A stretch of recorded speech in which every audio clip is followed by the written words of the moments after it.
All right, so I have another deck profile. We don't really have a name for it, or so. It's basically the whole grand maju idea. But when I was building it, the whole machine enthusiast in me just started kicking in, and I started changing up the build. I didn't really like the dark monsters, the danger monsters. Um, so I kind of change it up. The idea of it is still kind of like the grand maju, but um the more I play it, the more I see that it's actually not as reliant on Grand Maju. It has a lot of win condition. It's basically just a one shot, uh, and there's so many things that interacts with each other, and it works so well. So yeah, I'm just gonna do the whole deck profile so you guys can see. Funny enough, I'm playing somebody on YGO Pro or EDO Pro, and we have like very similar cards, but we were able to like play and then see like other tech cards and such. So yeah, so let's get started with this. Um, so we still play the 3 grand maju, still really great card. It gains 400 times the amount of cards that you have banished. So it gets really beefy turn 2, turn 3. The only thing that kind of doesn't interact with this is the field spell, because if you use the field spell Golden Castle, you can't normal summon. So most of the time I'll just have my play and then summon this the next turn. But actually, just side note, that looks awesome with the shine right there. It shows like the color. But anyways, yeah. Grand Maju. Keep in mind it's a fiend, so I'm gonna show you guys something that I play. That's actually gonna make this really kind of interesting. Another one of it, almost its kind, is Eater of Millions. It helps out like getting rid of like problematic monster that you don't want to get destroyed or so. Uh, it banishes cards, so that helps. The fact that it's also a level 1 helps out a lot, because you can link this off for um, what's anima, uh, relinquish anima. So that helps out a lot. For this one, really helps out a lot outside of like clearing monsters. The levels and the type matters a whole lot. I'm a big fan of like the kaiju, not just to get rid of like problematic monsters, but there's a lot of interactions that I do with them. Uh, Jizukiru is a level 10, that matters. It's a machine, that matters a whole lot. It's It has a 33 attack, so it's pretty beefy as well. The turtle, mainly it's a level 8, and it's one of the lowest ones, so it's you can kind of OTK a whole lot faster. And then for the other ones, we play the Dogran and Gadarla. They're both level 8s, so that helps out too. Um, their attributes, or yeah, their attributes doesn't really matter that much, but the level does. And then last one would be uh, Radiant. Radiant matters because we play 3 Allure, and then one different interaction with this would be if you banish the Slumber, you can add Radiant, and then you can use it as an Allure fodder. So those are the kaiju monsters. Helps you clear the board, and it makes like simplify the game state. Uh, One of my favorite cards, Malefic Cyber End. It's a level 10. It's a machine. It's also a dark for allure. So it has a 4K attack. So that would limit her just 8K. So that just like one of like the best attackers. Gizmic Orochi. It banishes cards. It's a level 8. It's a machine, and it has a pretty good attack. It's also, again, it's a dark for allure, so that helps out. Next one would be the Trude and the Glyph. These are just the monsters for the Golden Castle. So that does I really like that engine. Trude is such an amazing card. It can be special summoned from the deck by Golden Castle. Then once it's on the field, it can destroy a card, and then if it destroys a monster by battle, it gains 400, so it becomes a 3k monster, and then it can attack again. Glyph, mainly I just use it as a terraforming, but it's also pretty useful. Like just if you end up banishing these, you can special summon this from the deck using Golden Castle as well, and then you can destroy a spell and trap. So and it's also level 4, so worst case scenario, you can still like normal summon it. Now for the spells and my favorite part, triple limiter doubles the attack of all machine type monsters, so that's really great. And since I'm a big fan of limiter, there's some kind of pseudo limiter cards as well. Psychic Fervor. Psychic Fervor is pretty much like a limiter. During the battle phase, target one face-up monster you control. You double its attack, but you do lose life points equals to its original attack. So, if you guys want to play this deck, be very careful with the interaction.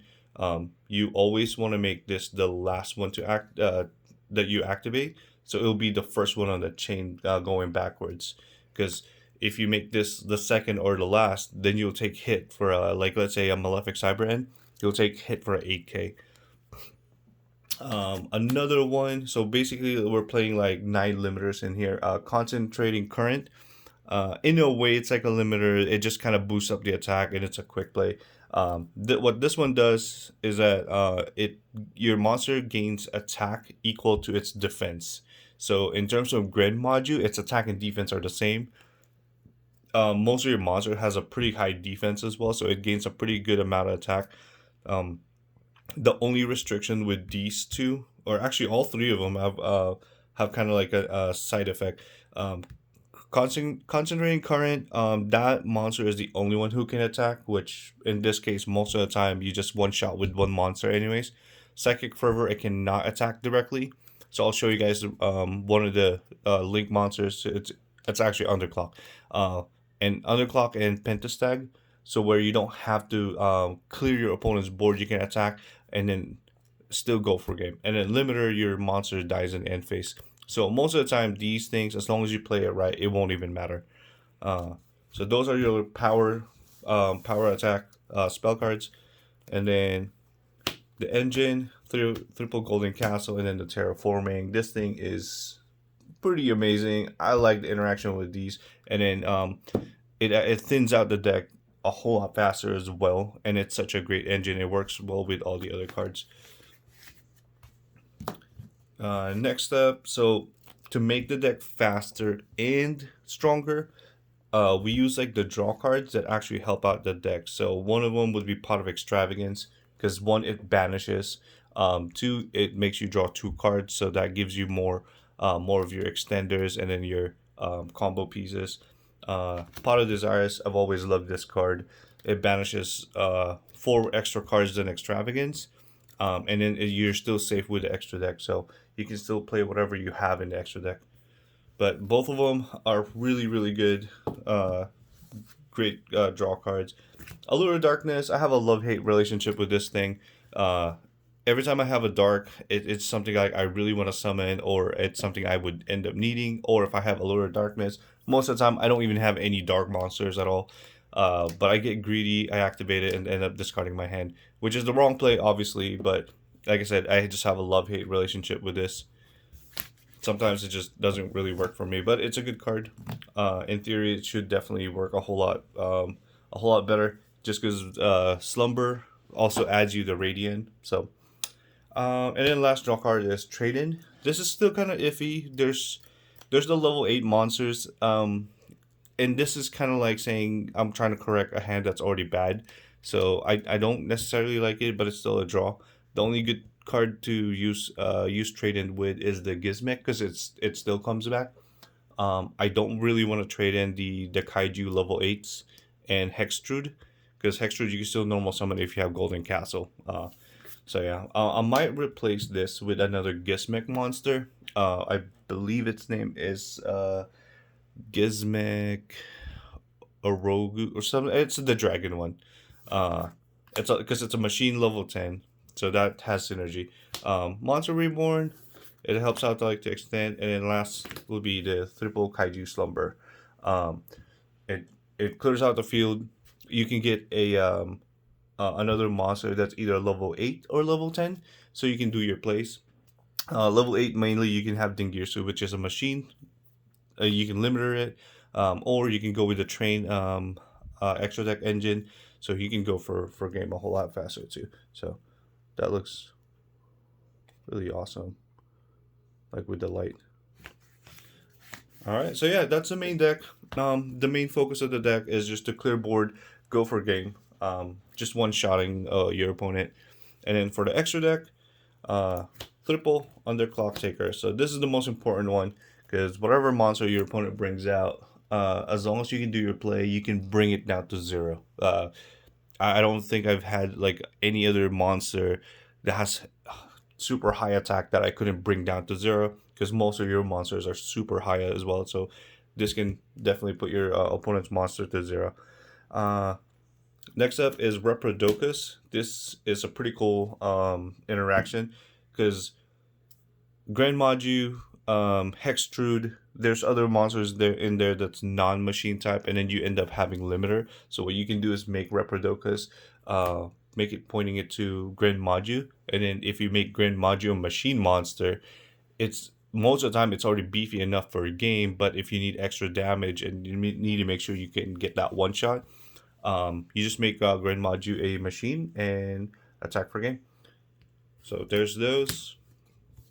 Next up would be Pentasteg. It's the same as like underclock taker. This is mostly for defense position monster. So like let's say they end up noticing that you're playing a one shot kind of deck. So they're gonna be defensive. They're gonna put things in defense position. It's not really a problem. That's why I'm not playing 3 of them. It's not really a problem because kaiju you tribute their monster and put your kaiju into attack position, so you can still deal an intense amount of damage. But just in case you want to like deal damage with something that's in defense, Nightmare Phoenix is more just like another Link 2 monster that can destroy back row. Relinquish Anima is really great for using it with Eater of Millions, and then also at the same time, when you're placing your monster in your opponent's side of the field, you put the kaiju above the extra monster zone. So when you summon Relinquish Anima, then you can take control of it and like equip it. So those are the links. For Exceed, we play 2 of the Dingirsu. Really great because we play Malefic Cyberend. So if you banish the fusion, you can actually attach it back to Dingirsu as an extra material for protection. Or if you summon this, you can send one of your opponent's cards to the graveyard, clearing out their board, so you can make sure that your one shot goes through. And then Gustav Max makes the OTK easier because you deal 2,000 damage, and then you link into this guy, the big Juggernaut. That was repetitive. Super Dreadnought Rail Cannon Juggernaut Leave. So yeah, you exceed into this guy. He's the only one who can attack if he uses effect. But basically, you detach. It gains 2,000. It becomes a 6k monster that can attack all your opponent's monster. And just imagine having a 6k attack, and then you use limiter, psychic fervor, and concentrating current, or any combination of those 2, or even just one of those cards. That's for sure game. And then last would be the Malefic Cyber End or the Cyber End for the Malefic Cyber End. I was bouncing around 2 or 3 copies because there's times where you extravagance and you end up banishing 2. So I think it's safer to just play 3 of them. So I just keep going back and forth, but I think I'm gonna finalize it as 3 copies of the Malefic Cyber End because that guy is so important. You summon that with limiter and an underclock, it's just game. So yeah, that is that's a whole deck. Like I said, the only thing I might change here would be the trade into that Gizmek level 10. It's a water. It helps out because it makes the trained version a whole lot faster. And so far that I'm playing this, it's mainly for fun, but it's super consistent. And then the fact that like just trying to like, it's like a puzzle that you're trying to build it to be able to just one shot your opponent. So yeah, if you guys like the deck, feel free to test it out or so.